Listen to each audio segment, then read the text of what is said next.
Assalamualaikum warahmatullahi wabarakatuh. Yang terhormat Bapak dosen dan teman-teman 2SYE yang berbahagia. Puji syukur kepada Allah Subhanahu wa taala sehingga kita bisa bertemu dalam mata kuliah pengantar manajemen. Saya Lajo Efrando sebagai moderator dari kelompok 5 dengan beranggotakan dengan saya sendiri Lajo Efrando dengan NIM 2141102011038. Lalu ada Mbak Deviana dengan NIM 2141102011143 dan Mbak Ika Salma dengan NIM 2141102012282. Kami akan mempresentasikan hasil diskusi kelompok kami mengenai konsep organisasi yang akan disampaikan oleh presentator pertama. Materi pertama yaitu visi, misi, dan pengorganisasian. Tujuan sebuah organisasi dikomunikasikan dalam pernyataan visi dan misi. Pengartikulasian visi dan misi yang positif secara berulang-ulang merupakan kunci yang mempersatukan organisasi dan mendorong karyawan untuk tetap bersemangat dan termotivasi dalam melakukan pekerjaannya. Oleh karena itu, peran visi dan misi sangat krusial dalam perusahaan. Misi adalah pernyataan yang dibentuk untuk memperjelas kewajiban dan sasaran yang dapat diukur oleh sebuah organisasi.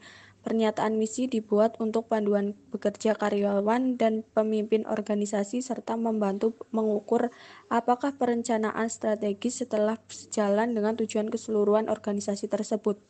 Pernyataan misi juga membantu organisasi mendeskripsikan sasaran perusahaan sekarang dan di masa depan. Jika perusahaan mengalami perubahan atau pergeseran bisnis yang besar, sangat masuk akal untuk merevisi pernyataan tersebut agar selaras dengan nilai dan sasaran perusahaan. Visi memiliki peran untuk mendeskripsikan tujuan atau cita-cita organisasi. Pernyataan visi diperlukan oleh perusahaan karena pernyataan ini memberikan pandangan ke depan yang positif. Misi mendeskripsikan rencana perusahaan secara inspirasional dalam jangka panjang yang masuk akal untuk diraih. Visi biasanya berupa pernyataan tujuan perusahaan dalam jangka waktu 10-20 tahun ke depan sehingga dari sana perusahaan bisa mengembangkan suatu roadmap yang membuat seluruh elemen organisasi memiliki kejelasan dan termotivasi menyusun strategi. Pembuatan visi meliputi beberapa elemen penting seperti A. Memprediksi masa depan, memberikan gambaran seperti apa bisnis Anda nantinya. B. Keberanian, melampaui apa yang Anda pikirkan mustahil pada kenyataan saat ini. C. Memotivasi, memperjelas arah organisasi dan mendorong semua orang untuk mencapainya. D. Purpose driven, membuat karyawan merasa mereka bekerja demi tujuan yang lebih besar. E. Menginspirasi, menggunakan kata-kata yang menginspirasi dan menarik. F. Menekankan kompetensi utama, dibangun berdasarkan kompetisi inti organisasi. Dalam pembuatan misi, hal-hal berikut haruslah diperhatikan. A. Fokus untuk memuaskan konsumen. Misi memberitahu siapa konsumennya, apa kebutuhan yang harus dipenuhi, dan bagaimana cara memenuhinya. B. Berdasarkan kompetisi utama.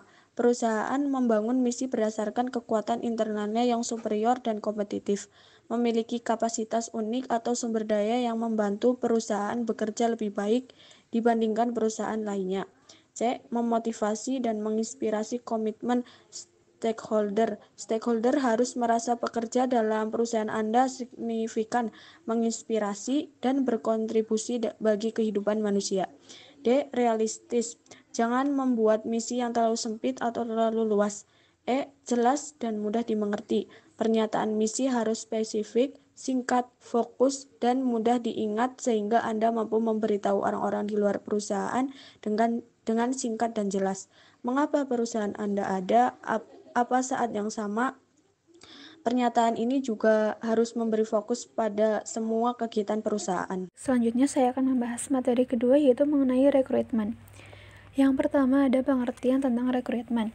Rekrutmen sendiri adalah proses mencari dan menyeleksi calon karyawan untuk mengisi posisi atau jabatan tertentu. Kunci utama menciptakan sumber daya manusia yang profesional terletak pada proses rekrutmen, seleksi, training, dan development calon karyawan. tidaklah mudah untuk mencari karyawan yang berkualitas. Proses rekrutmen ini penting dalam menentukan baik tidaknya pelamar yang melamar pekerjaan pada suatu perusahaan. Yang kedua, ada metode rekrutmen. Secara garis besar, terdapat dua metode rekrutmen yang umum dilakukan suatu perusahaan, yaitu ada metode rekrutmen tertutup dan terbuka. Berikut ini penjelasan mengenai dua metode tersebut. Selanjutnya di sini saya akan menjelaskan mengenai metode rekrutmen tertutup dan metode rekrutmen terbuka. Yang pertama ada metode rekrutmen tertutup. Metode rekrutmen tertutup adalah proses rekrutmen yang dilakukan dengan mencari calon karyawan dari internal perusahaan. Metode rekrutmen ini dapat dilakukan dengan cara vertikal atau demosi dan cara horizontal atau rotasi. Cara vertikal ini dilakukan dengan langkah demosi atau penurunan jabatan. Langkah ini sangat jarang dilakukan oleh perusahaan, terkecuali karyawan tersebut sudah benar-benar tidak mampu untuk mengerjakan beban tugas yang diberikan ataupun sudah melanggar peraturan perusahaan yang mengakibatkan terjadinya penurunan jabatan. Sedangkan cara horizontal bisa dilakukan dengan perusahaan dengan langkah rotasi, yaitu perpindahan jabatan pada level yang sama. Kemudian ada juga keuntungan dari metode rekrutmen tertutup. Yang pertama, meningkatkan semangat kerja, kemudian sangat jarang terjadi kesalahan dalam proses rekrutmen, mendorong keloyalan karyawan terhadap perusahaan, kemudian ada tim HRD tidak gegabah dalam mengambil keputusan, biaya pelatihan akan lebih hemat, dan yang terakhir mendorong pengembangan diri pada karyawan. Selanjutnya terdapat kelemahan dari metode rekrutmen tertutup. Yang pertama, sedikitnya kandidat yang memiliki kompetensi. 2. Umumnya senioritas ini menjadi salah satu pertimbangan dalam promosi dan membuat karyawan yang benar-benar mampu tidak memiliki kesempatan untuk mengisi posisi yang kosong. Yang ketiga, pada posisi pekerjaan yang memerlukan kreatif dan inovatif, metode rekrutmen tertutup ini sulit untuk mendapatkan karyawan yang sesuai. Yang kedua, ada metode rekrutmen terbuka. Metode rekrutmen terbuka adalah rekrutmen perusahaan yang berasal dari luar lingkungan perusahaan atau eksternal. Metode ini diperlukan perusahaan pada saat ekspansi bisnis karena kebutuhan tenaga kerja meningkat.